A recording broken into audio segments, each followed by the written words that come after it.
Halo guys, kembali lagi di episode of Koko Review. Di kesempatan hari ini, gue mau mereview mobil yang gue pakai untuk konten taksi online dan mobil harian gue untuk warawiri di sekitaran sini ya. Mobilnya apa itu?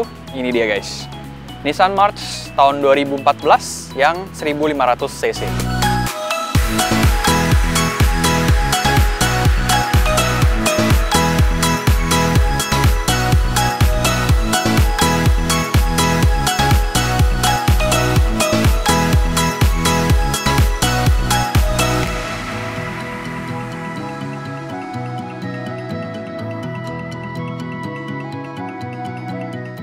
Seperti biasa guys, first impression is everything. Semua pasti melihat dari tampangnya dulu. Maka dari itu, kita bahas dulu tampang dari si Nissan March ini nih. Yang gue punya ini adalah Nissan March versi facelift. Kalau yang sebelum ini, tampangnya seperti ini. Nanti gue kasih gambar di sini ya. Nah, ini adalah yang model faceliftnya. Dimana yang kalian bisa lihat perbedaannya, kita mulai dari lampu. Dia lampunya ada sudutnya. Set. Nah, ada bulatannya baru di sini. Kalau yang sebelumnya itu kan lebih membulat ya, seperti panda kalau orang bilang. Atau kalau boleh kita bilang tuh lebih feminim lah. Kalau yang facelift ini karena dikasih sudut kayak gini, tampang depannya tuh jadi terlihat lebih agresif dan lebih modern. Terus juga jika kalian perhatikan lampunya itu di dalamnya dikasih smoke hitam ya, variasi gitu. Jadi terlihat lebih ada perbedaan gitu, nggak kosong banget matanya. Kalau yang sebelum itu kan, sebelum versi ini lampunya itu bulat, terus bener-bener dalamnya tuh bening aja udah reflektor semua. Jadi kayak lampunya kosong, matanya begini aja, ya kan? Terus lanjut kita ke bagian tengah. Si Nissan March yang facelift ini dia sudah menganut V-Motion Grille, bahasa desain dari Nissan yang terbaru ya. Dia grillnya membentuk model V gini, ada list chrome-nya. Dan grillnya di sini honeycomb lah seperti yang kalian bisa lihat. Dengan V-Motion Grill kayak gini, balik lagi dia jauh memberikan efek yang lebih modern ya dibanding model yang sebelumnya. Yang cuman garis rata aja gitu. Bener-bener kayak panda deh yang kalau sebelumnya. Next kita bahas ke bagian bumper paling bawahnya. Dia sudah dilengkapi sama fog lamp dan dibungkus sama garnish chrome gini. Lalu di bawah sini ya seperti biasa ya ada grill-grill honeycomb juga. Dibalut dengan list chrome di bawahnya. Terus kita naik ke bagian atas. Dia ini kap mesinnya dikasih tarikan-tarikan garis yang menurut gue cukup agresif ya. Jadi dibanding model yang sebelumnya itu ini secara overall nih tampang depannya menurut gue pribadi jauh lebih modern dan jauh lebih keren. Agresif dan karena facelift ini ya kita sebagai cowok pun makainya jadi nggak terlalu malu gitu. Kalau yang sebelumnya tuh bulet-bulet semua tuh kayak bener-bener model cewek banget. Sekarang yang ini cewek cowok pun masuk gitu stylenya. Jadi segitu dulu yang bisa gue bahas dari si Nissan March facelift ini di bagian depan ya, fascia depannya. Sekarang kita lanjut ke bagian samping. Lanjut ke bagian samping, kita bisa lihat model yang facelift ini dibanding yang sebelumnya nggak berubah ya, atau hampir nggak ada perubahan. Kalau di bagian samping ini ya, secara overall, barulah kita bisa melihat generasi atau aliran sebelumnya ya, yang masih agak membulat-membulat, seperti model imut-imut gitu. Karena untuk bagian samping dia bener-bener, kalau yang gue perhatiin sih nggak ada bedanya sama yang versi sebelum ini. Jadi modelannya bulat lah, kalau kalian bisa lihat ya. Cuman, kebantu sama ini guys, body line dari depan ini nih, sampai ke belakang, ini yang paling gue suka dari Nissan March. Kita lihat lebih dekat lagi. Ini dia guys, yang bikin gue tertarik atau suka banget ngelihat dari belakang si Nissan March ini. Kayak kita tuh ngelihat seksi S gitu lah kalau bahasa kasarnya ya. Nah, ini bener-bener bokongnya ini menurut gue seksi banget dan montok ya. Tarikan garisnya itu dari depan, dari pintu sana tuh nggak terlalu tegas.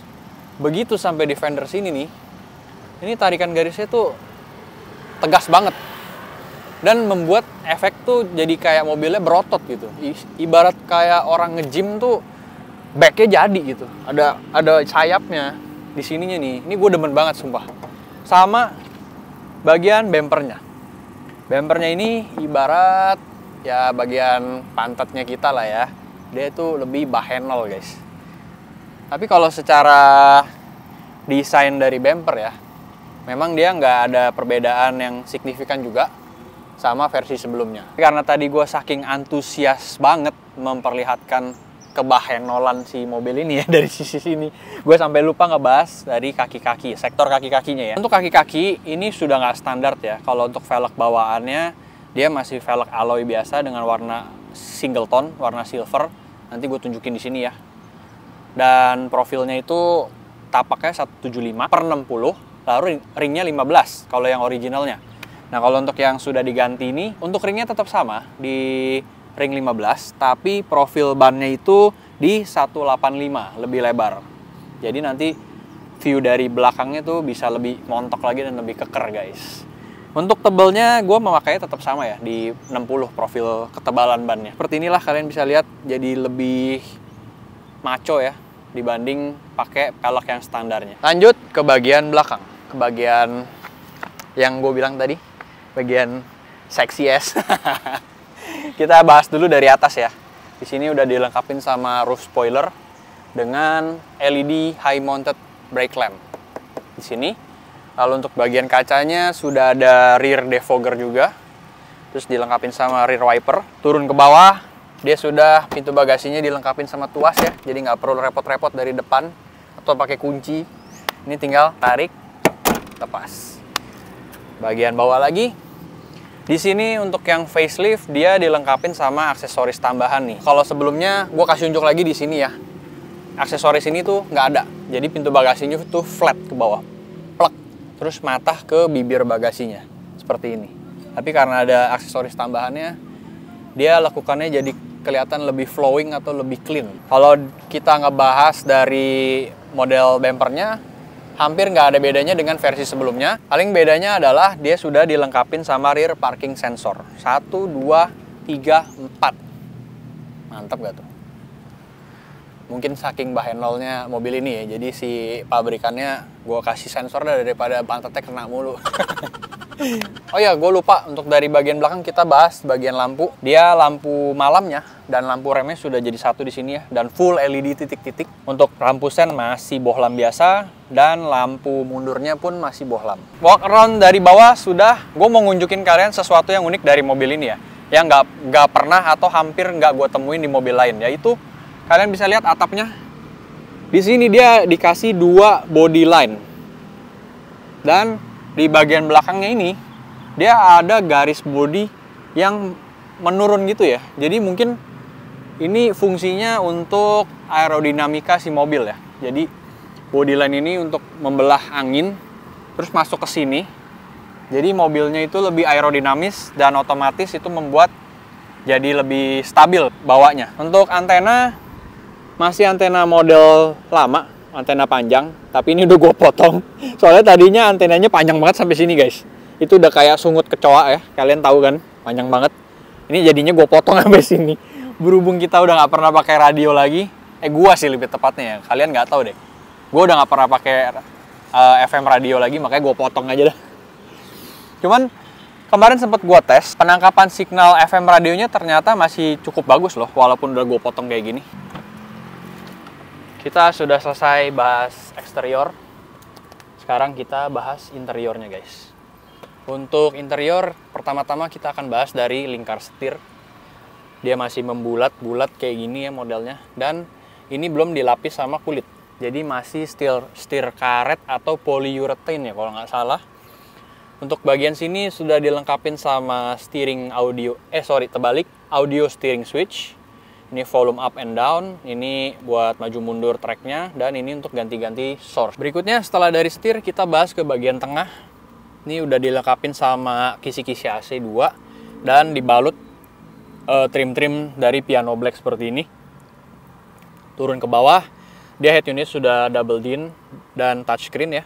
Cuman ini udah gue ganti secara individu. Aslinya dia masih double din seperti biasa, nanti gue tunjukin fotonya di sini.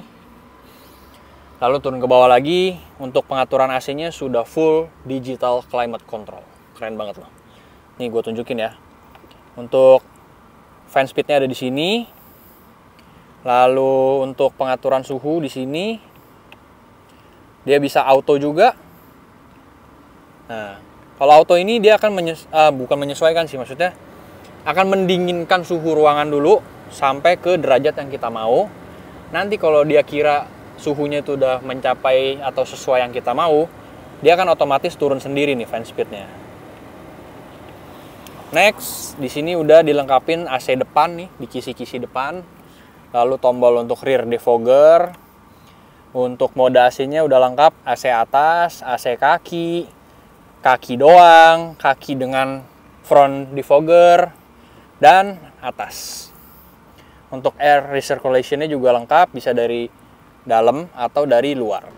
Lanjut ke bagian bawah. Di sini dia untuk practicality, bahasa gue so Inggris banget. Di sini udah dilengkapin sama 2 cup holder, dan di sini ada celah atau pocket lah ya istilahnya. Berhubung karena gue ini driver online, jadi mohon maaf ya banyak recehan untuk kembalian penumpang. Kalian bisa letakin uang seperti ini atau uang koin juga bisa. Di sini ada 2 cup holder, lalu kita lanjut ke sini, dia persnelingnya sudah otomatis. Lalu di sini dia ada ada sedikit bahasa bakunya apa ya guys ya. Yang gue tahu tuh ada sedikit jeglokan untuk naro-naro uang koin seperti ini nih. Nah, terus lanjut ke bagian sini, ini rem tangannya masih manual atau konvensional. Dan di sebelah rem tangan, dia ada pocket juga nih. Ini gue suka banget. Kalian bisa taruh handphone seperti ini. Jadi, rapi. Untuk bagian joknya, dia sudah dilengkapin sama adjustable headrest. Terus masih full fabric dengan motif-motif seperti carbon look di sini nih jahitannya. Yang gue suka adalah dia model-modelnya tuh kayak ada semi bucketnya gitu ya. Pinggirannya tuh dia lumayan memeluk loh. Untuk pengaturan joknya, dia sudah dilengkapin sama height adjuster. Pengaturan tinggi rendah ya. Bisa sampai tinggi banget nih. Misalnya kalian olahraga otot. Tinggi banget loh ini. Maksimalnya segini, dan gue kalau bawa, gue ngeliatin ini nih, sun visor doang, bukan jalanan. Oke, kita turunin dulu. Jauh banget guys. Oke. Next, udah reclining juga. Dan maju mundur. Jauh banget. Di sini kita bisa nemuin tombol-tombol di sini untuk pengaturan MID, lalu ini untuk pengaturan spion, dan ada traction control off-nya juga. Posisi duduk menurut gue ini lebih ke arah nyaman ya, bukan sporty yang intimidating gitu yang membuat kita kalau duduk tuh pengennya ngebut, tapi ini posisinya menurut gue lebih ke arah membuat kita tuh nyetir santai, nyaman. Dan dia juga sudah dilengkapin sama tilt steering ya, tapi belum teleskopik. Kita coba dulu. Nah, segini jauhnya nih, tapi belum teleskopik. Jadi kalau gue tinggi 168, biasa, ini ketinggian, sorry. Biasa gue posisinya seperti ini. Lalu ini agak maju dikit karena gue pendek ya. Lalu ini agak tegak dikit. Nah, posisi duduknya ini nyaman, lebih ke arah comfort. Jadi kalau nyetir santai gini ya, begini juga bisa. Nggak bisa ya, begini. Salah ya, gasnya yang ini. Nah, biasa gue begini nyetir ya. Kita lanjut ke bagian door trimnya. Dia seperti ini modelnya, dan di sini ada aksen-aksen kain. Ini bukan soft touch ya, tapi melainkan plastik yang dibalut sama kain. Lalu kita ke bagian sini, dia door handle-nya ala-ala Mini Cooper gitu ya. Tapi yang gue suka, ini kalau kalian pegang gitu ya, dia terasa solidnya guys. Turun ke bawah sini, dia ada door lock. Ini ada buat kunci jendela supaya nggak bisa dibuka. Lalu untuk pengaturan naik turunnya, dia yang full auto, cuman sisi driver. Full auto up and down. Sisanya untuk penumpang, dia masih elektrik, tapi manual. Sini ada pegangan tangan, dan di sini ada door pocket yang muat satu botol aqua. Di sini kalian bisa taruh ya, mungkin seperti kain gini atau handphone ya, suka-suka kalian lah. Berikutnya kita ke bagian belakang. Untuk jok belakangnya dia masih full kain juga, fabric seperti di depan. Motifnya pun sama. Dan untuk legroom ini menurut gua cukup massive ya, cukup lega. Settingan bangku depan ini settingan dengan postur kayak gue, 168 cm. Dan gue di belakang ini masih mendapatkan ruang kaki segini nih. Dan ruang kepala, ini jauh banget loh. lega di belakang. Untuk kekurangannya di bagian penumpang belakang, satu, door trimnya nggak dilengkapin sama door pocket. Kita sama sekali nggak bisa naruh minum atau barang apapun di sini. Lalu bagian sini dia pun sama, nggak ada seat back pocket. Untuk bagian belakang kita hanya mendapatkan satu buah cup holder saja guys, yang gue isi dengan sanitizer buat penumpang ya, jadi bisa trot-trot-trot gini. Jadi kalau mereka merasa kotor, mereka tinggal pakai di sini. Aduh. Nah ini kalau tingginya tuh 52, lega banget. Jauh banget. Ini gue mau ngangkat kaki juga bisa. Sini jaraknya sejengkal ya. Ininya adjustable ya. Nih bisa diangkat. Copot. Aduh, gimana nih? Ya, back again with me ya. Tadi itu tidak profesional atau blooper saja. Jadi si Cici itu tingginya 152, ya lebih massive lagi, legroom sama headroomnya di belakang. Untuk pengaturan joknya dia nggak bisa reclining, jadi cuman bisa dilipat doang. Dan joknya fix. Untuk headrestnya dilengkapin sama 2 buah headrest yang adjustable. Dan dilengkapin sama seat belt 3 titik. Sampai ke penumpang tengahnya juga dapet nih. Berikutnya kita bahas bagasi. Wah, berat banget ya kalau ngangkat sampai jongkok begini. Untuk bagasinya cukup lega. Kita nggak bahas berapa liter ya, kita langsung bahas real time-nya aja. Ini kebetulan ada koper sinyonya. Dia habis kerja, lupa diturunin. Jadi kalian bisa lihat, kopernya segede gini aja masih muat sekitar 2 koper ya. 2 koper tapi yang satu begini, yang satu begitu. Hah? Begini begitu gimana sih maksudnya? Yang satu horizontal, yang satu vertikal gitu. Muatlah 2 koper gede kayak gini. Apalagi kalau semuanya diberdiriin, ini kurang lebih mungkin 2 koper seperti ini dan 1 koper cabin size gitu yang agak tipis, bisa deh muat. Tapi kalau kalian mau maruk, kalian tidurin aja. Bodo amat yang lain. Terakhir, untuk interior kita bahas ke penumpang depan. Penumpang depan dimanjakan dengan berbagai macam practicality ya. 1, glove box di sini. Cukup gede. Lalu ada tempat handphone juga di sini. Kalian bisa lihat untuk handphone, mana handphone gue? Ini handphone lu. Oh, bukan, ada satu lagi kan. Nah, untuk handphone ukuran seperti ini ya, kurang lebih 6 inch ya. Kalian bisa taruh begini. Terus di bawah sudah ada glove box lagi. Cuman ini glove box yang bawah agak pendek, tapi dia memanjang ke dalam, menjorok ke dalam. Next, untuk konektivitas, di sini sudah ada aux dan USB port. Di bawah sini sudah dilengkapin sama colokan lighter. Kita ke atas, untuk sun visor-nya sudah dilengkapin sama kaca kosmetik ya. Biasanya si nyonya ini ngaca di sini sambil pakai lipstick ya kan. Tapi belum dilengkapin sama lampu. Jadi kalau malam dia agak bingung, kegelapan. Untuk bagian tengah, spion tengahnya sudah manual dimming. Jadi kalau kalian kesilauan tuh gara-gara orang-orang nggak tahu diri kalau malam-malam nyalain lampu jauh, padahal kondisi terang, kalian bisa cetekin, ya. Ini salah satu bentuk curhat gue untuk kalian yang suka nyalain lampu dim. Itu silau bro. Nah, yang gue suka dari mobil ini, dia tidak menganaktirikan si supir ya. Biasanya kan kalau kaca untuk merias itu cuma ada di bagian penumpang, tapi di bagian supir, lupa gua.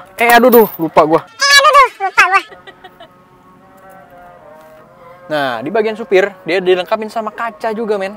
Jadi nggak dianaktirikan. Kalian kalau yang sambil nyupir, mau ngupil gitu kan bisa juga nih. Asal kalian nggak nabrak aja.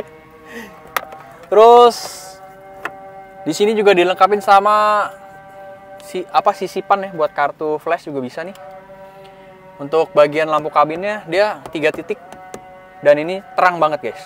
Kalau malam ini kalau nyala, udah kayak cahaya ilahi. Bedanya ini kuning. Kalau cahaya ilahi kan putih ya, kalau nggak salah ya. Gue nggak tahu sih, gue belum pernah mampir gue. Lanjut ke bagian mesin. Untuk Nissan March yang versi 1500 ini dia memakai mesin yang sama dengan Nissan Grand Livina ya. Kode mesinnya HR15DE, kapasitasnya 1500 cc.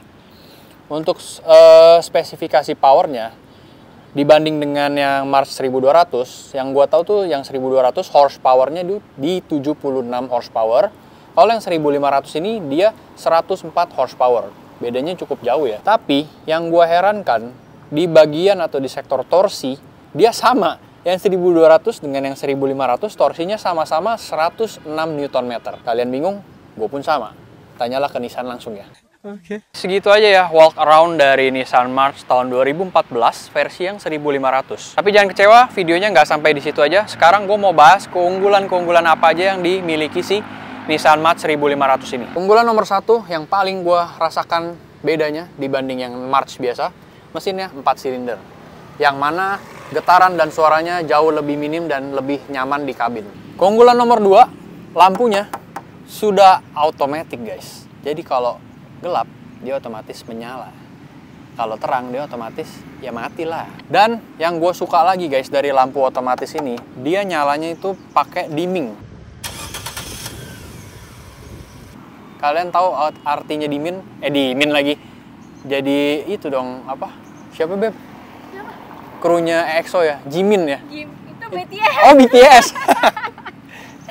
Keunggulan nomor 3 yang paling gue banggakan adalah mobil ini sudah dilengkapi sama Smarky Entry. Dilengkapi juga sama auto retract side mirrors. Kurang ganteng apa coy? Kalau kalian mau buka, tinggal pencet ini. Versi March biasanya tidak ada. Masih membahas keunggulan yang ketiga, yang gue senang lagi dari mobil ini, dia bener-bener niat ngasih fitur ya. Tombol entry-nya ini di kiri sama kanan guys. Biasa kan ada tuh produsen yang agak pelit, mentang-mentang udah dikasih fitur Smart Key cuman di bagian supir doang. Giliran bagian sini nggak ada. Tapi ini kiri kanan coy. Sampai ke follow me. Bagian bagasi juga dikasih. Keunggulan yang keempat, mobil ini sudah dilengkapi sama start stop button.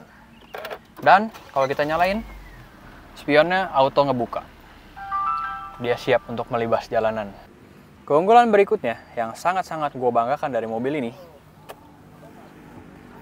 tada, ada armrest. Jadi kalau tadi itu posisi duduknya yang gue bilang cukup comfort, membuat kita santai, ditambah ada ini guys. Jadi itu gue kalau setiap kali nyetir bisa berlagak sok keren kayak Dominic Toretto itu. Jadi kalau ada penumpang biasa kalau gue lagi on beat gue suka begini aja kalau nyetir. Sok cool gitu. Berikutnya keunggulan nomor 5 adalah MID-nya yang cukup lengkap. Dimana kalau yang March 12 dia nggak dapat MID kayak gini ya. Kalian bisa lihat ini untuk door warningnya aja dia individual loh. Coba Beb ditutup bagian pintu kanan belakang. Tuh, ya kan individual. Sekarang gua akan coba tutup pintu supir. Bener-bener niat. Kita buka lagi. Oke, sekarang kita bahas kelengkapan si MID-nya. Kita exit dulu. Kalian bisa atur semuanya dari sini ya. Dia untuk pertama-tama dia ada vehicle info. Untuk yang atas ini kalian bisa memantau real time fuel consumption. Lalu di bawahnya ada indikator bensin. Next. Untuk ini kita bisa lihat konsumsi BBM secara general ya, secara umum. Lalu di sini ada waktu tempuh kalian selama bersama mobil ini dan jarak yang sudah ditempuh. Lalu ini sisa range yang bisa kalian tempuh dengan bensin yang ada di tangki bensin. Terus ada juga sensor suhu di luar.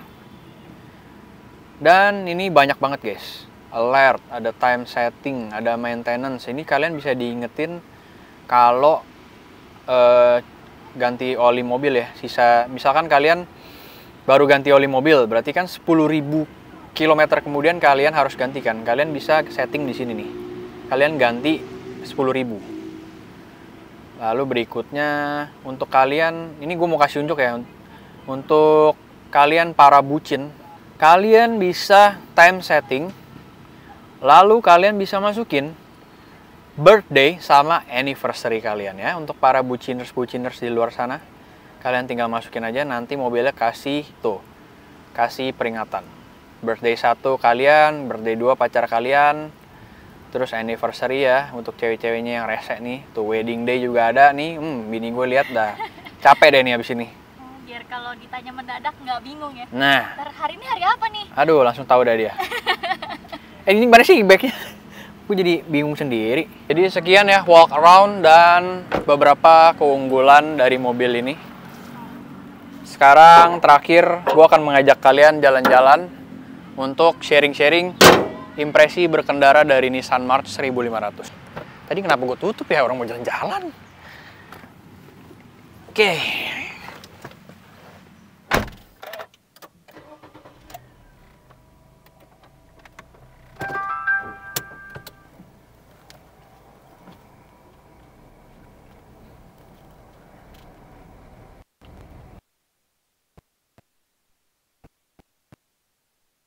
Sekarang kita masuk ke impresi berkendara ya.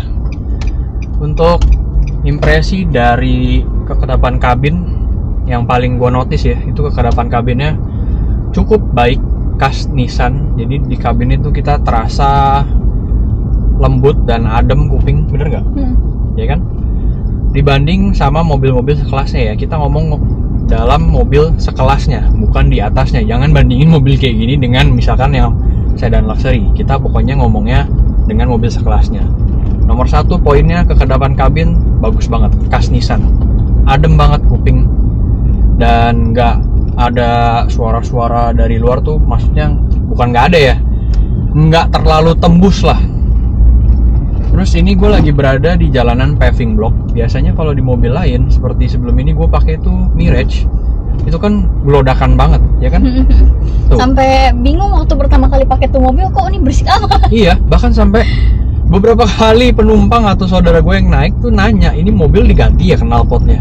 Karena suara dari kolong, suara road noise itu bener-bener masuk, bener-bener tuh kayak kaleng kongguan kalau boleh gue bilang. Tapi kalau di mobil ini itu nggak ada sama sekali. Ini misalkan kayak gini kita di jalanan paving block aja, gue sambil ngevlog, ini nggak pakai mic sama sekali loh, mic bawaan kamera. Biasanya kalau gue pakai mic bawaan kamera di mobil lain itu pasti gemuruh ban masuk ke dalam footage-nya. Tapi sekarang itu enggak. Ini di paving block. Tuh. Geter-geter padahal nih. Geter-geter. Tapi di kuping kita ini di kabin adem ya. Empuk banget, berasa banget. Nah, next kekedapan kabin oke. Kita masuk ke bantingan suspensi. Kalau menurut gue racikan suspensi dari si Nissan ini berada di in middle ya, in between antara keras dan lembut. Jadi dibilang terlalu keras juga enggak, dibilang terlalu harsh atau stiff itu enggak, dibilang lembut pun atau terlalu empuk enggak. Jadi menurut gue racikan suspensinya juga pas banget. Apakah betul? Betul. Kayak Kalau cinta banget ya.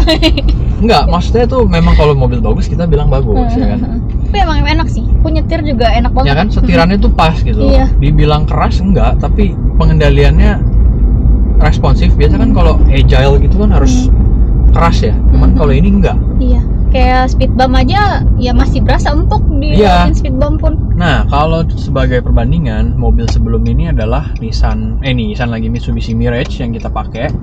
Itu suspensinya empuk, nyaman, tapi terlalu empuk. Kalau kita isi full penumpang itu ambles mobilnya. Jadi ambles suka gitu. mentok. Kalau kena posisi terus duk gitu. Oh iya. Ya kan? Iya benar-benar. Pantesan kadang kayak suka itu mentok. Dari Mirage ke sini tuh berasa banget upgrade-nya ya. Terus kalau ngebut kayak goyang-goyang gitu itu kan. namanya limbung. Kalau di Mirage dulu namanya limbung. Iya, karena suspensinya terlalu empuk.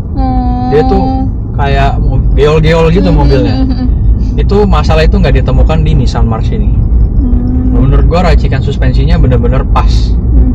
Berasa kayak dulu bawa Camry sih. Nah, bayangin dulu gua pakai Camry 3,5 Q. Istri gua bilang ini mobil enak banget. Dan begitu bawa ini, dia bilang rasanya mirip-mirip. Iya, mirip-mirip. Dari kekedapannya, empuknya, kenyamanannya. Ya, dua hal itu yang bisa dibanggakan lah dari mobil ini, impresi berkendaranya. Dan menurut gua steering response-nya juga ini loh, cukup agile, cukup sharp. Jadi fun to drive mobilnya. Dari tadi bahas kelebihan nih. Ada kekurangannya nggak nih mobil? Ya memang nggak ada gading yang nggak retak ya, pasti ada. Dari tadi kan gue bangga-banggain kayak sayang banget. Iya, kayak cinta Tapi banget kalau sama bahas ini kekurangan, mobil ini menurut gue kekurangannya cuma satu, bensinnya nggak tahan guys. Gue baru kali ini gue beli mobil itu terkaget sama bensinnya, sama bener-bener gue ngeluh. Capek gue isi bensin, ini sahabat Pertamina banget nih mobil. Kamu tahu? Bulan ini aku udah isi bensin total itu ada di member Shell ya.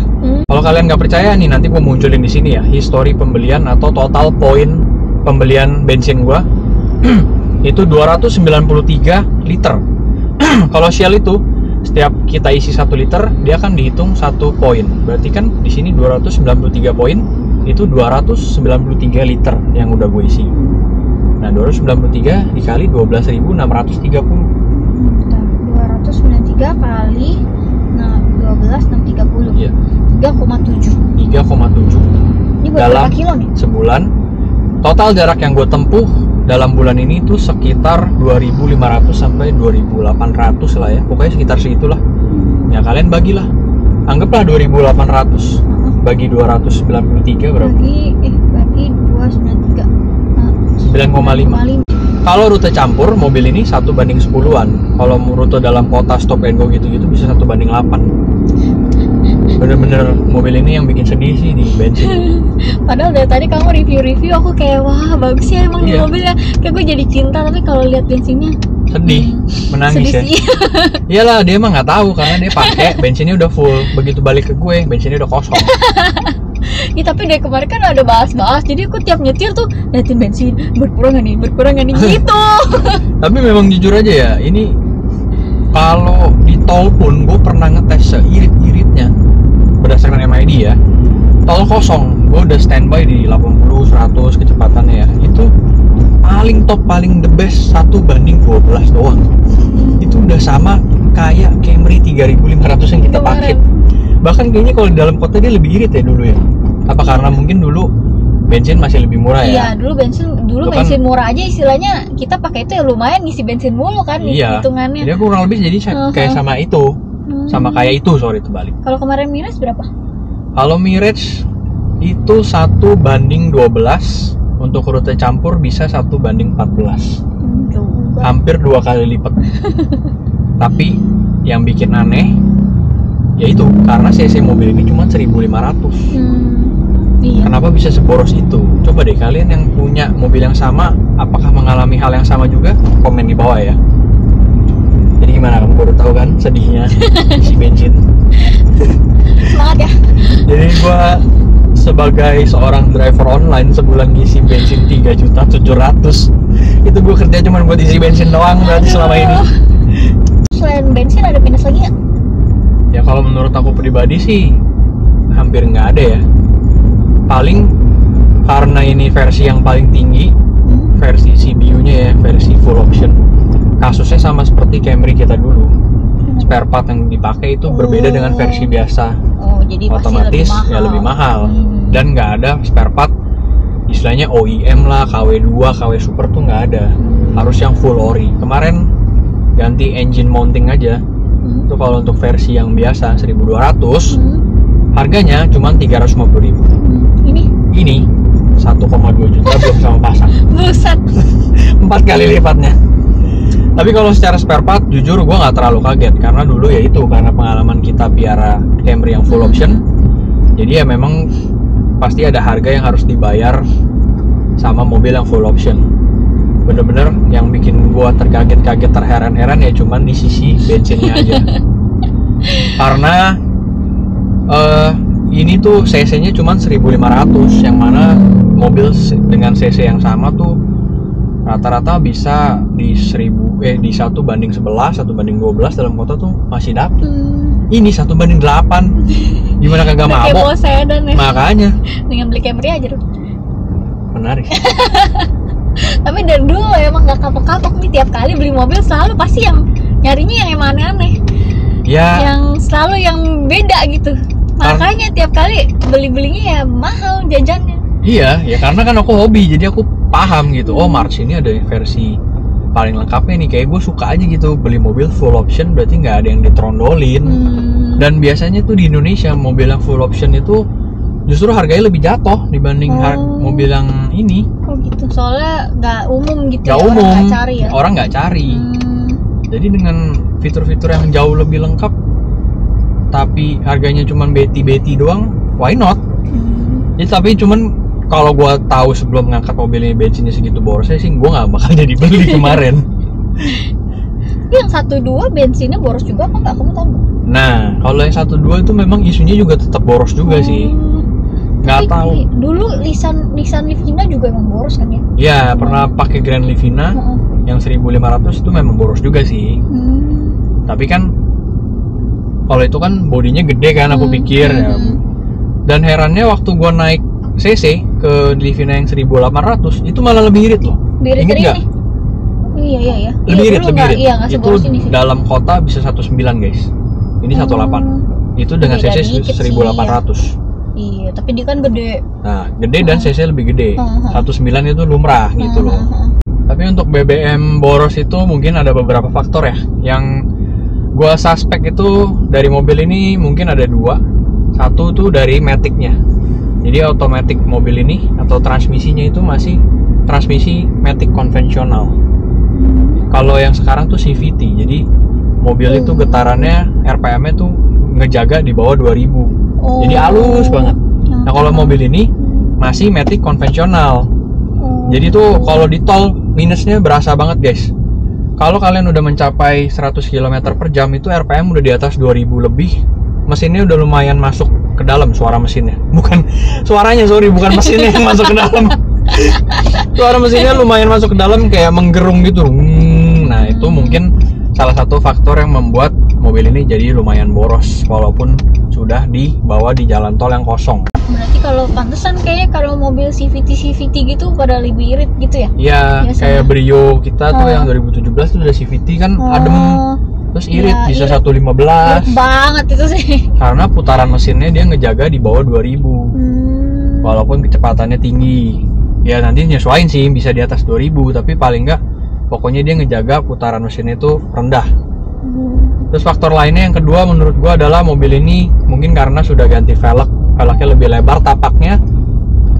Jadi ya mungkin itu salah satu faktor yang membuat BBM-nya jadi lebih boros. Kesimpulannya, mobil ini cocok buat kalian yang warawirinya tuh dari poin A ke B berhenti terus pulang lagi dari B ke A kayak dia nih. Sebenarnya cocok. Jadi kalau kerja A ke B berhenti, B ke A udah pulang itu masih cocok. Tapi kalau buat kayak gua nih warawirinya stop and go bener-bener jalan terus, Muter-muter kayak gasing. kantong pasti jebol. Ngisiin bensin doang. Dan buat kalian yang suka nyetir, mobil ini bisa jadi consideration ya. Untuk di kelasnya menurut gua yang bisa ngimbangin itu Mazda 2. Sisanya bener-bener Mazda 2 dan ini menurut gue itu saingan yang cukup 11-12. Tapi bedanya Mazda 2 itu bantingannya jauh lebih keras, berasa lebih stiff, gubrak-gabruk gitu loh. Kalau ini bener-bener in the middle, in between, adem. Nah itu seperti ini aja gue jalan 40 km per jam nih sambil ngevlog, gak pakai mic tambahan, gak ada noise cancellation. Kedengeran jelas gak suaranya? Komen di bawah juga ya guys ya, gue juga minta pendapat. Jadi segitu dulu review in-depth tour ya, kalau bahasa anak review bilang in-depth tour dan impresi berkendara. Akhir kata, mobil ini mau gue jual. Jadinya ngiklan.